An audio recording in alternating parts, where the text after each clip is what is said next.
이태원 클럽 관련 집단 감염 환자 수가 86명까지 늘었습니다. 조희연 서울시 교육감이 등교 계약을 일주일 연기해달라고 정부에 요청한 가운데 유은혜 부총리와 정은경 중앙방역대책본부장이 긴급 화상회의를 열었습니다. 취재기자 연결합니다. 신현준 기자.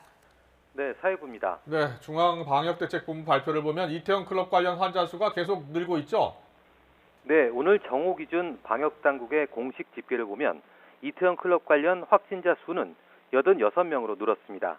지역별로는 서울이 51명으로 가장 많고 경기가 21명, 인천이 7명, 충북 5명, 부산과 제주가 각각 1명씩입니다. 감염 경로별로 보면 이태원 클럽을 직접 방문한 사람이 63명, 가족이나 지인, 동료 등 2차 감염이 23명입니다. 방역당국은 그러나 3차 감염은 아직 발견되지 않았다고 밝혔습니다. 정은경 방역대책본부장은 4월 24일부터 5월 6일까지 이태원 유흥시설을 방문한 사람은 외출을 자제하고 선별 진료소에서 진단검사를 받아달라고 당부했습니다. 특히 이태원 클럽이 2일에서 6일 사이 운영된 만큼 5월 7일부터 13일 사이에 발병이 많을 것으로 추정한다며 신속한 검사를 요청했습니다. 네, 서울시 교육감이 등교 계약을 일주일 연기해달라고 요청했는데요. 교육부총리와 중앙방역대책본부장이 긴급회의를 열었다고요. 네, 유은혜 부총리 겸 교육부 장관과 정은경 중앙방역대책본부장이 오후 3시에 긴급 화상회의를 열었습니다. 아직 회의 결과는 나오지 않았는데요. 유 부총리와 정 본부장은 등교를 미뤄야 할지, 미룬다면 얼마나 미뤄야 할지 등을 논의한 것으로 전해졌습니다. 고3의 등교 계약이 이틀 앞으로 다가온 만큼 교육부는 늦어도 내일까지는 등교 연기 여부를 발표할 전망입니다.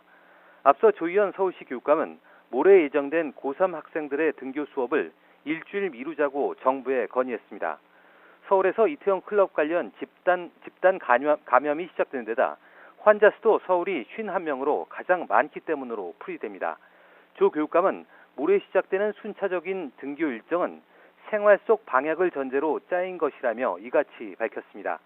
아울러 강력한 사회적 거리 두기가 끝나고 이태원 클럽발 감염이 시작된 즈음인 5월 5일부터 잠복기인 2주가 지난 5월 20일에 다시 등교 여부를 판단해야 한다고 강조했습니다. 또 필요하다면 정부가 등교를 결정하더라도 각 학교가 등교나 교육과정을 운영하는 방식을 현재보다 다양하게 정할 수 있도록 해야 한다고 덧붙였습니다. 이와 관련해 청와대 국민청원 게시판에도 등교 개학 시기를 미뤄달라는 청원에 18만 명이 넘는 국민이 동의했습니다. 지금까지 사회부에서 YTN 신현주입니다.